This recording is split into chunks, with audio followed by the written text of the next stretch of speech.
मेरे बारे में जब भी कोई पूछे तो मेरी पहचान बता देना।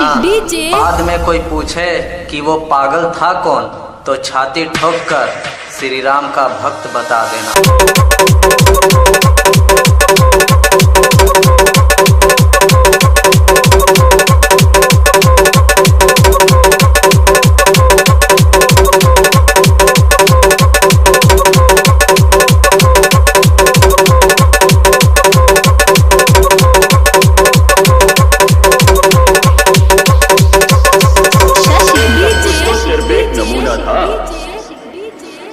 लगता है कि अभी तक तुम्हें हमारी ताकत का अंदाजा हुआ नहीं।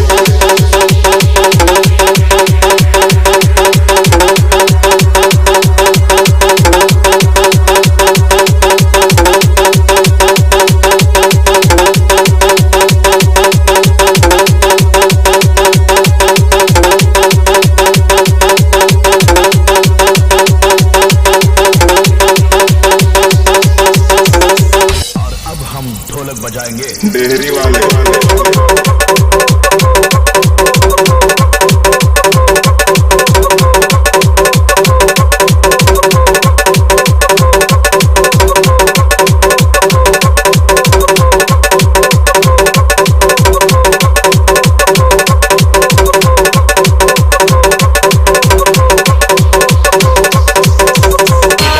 कल भी मेरे सामने बच्चे थे, आज भी बच्चे हो।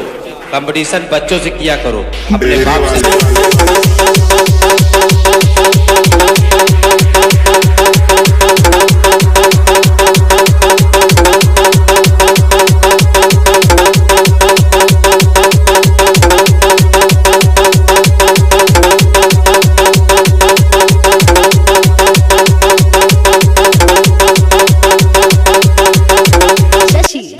डेहरी वाले, डेहरी वाले, डेहरी वाले, डेहरी वाले, डेहरी वाले, डेहरी वाले।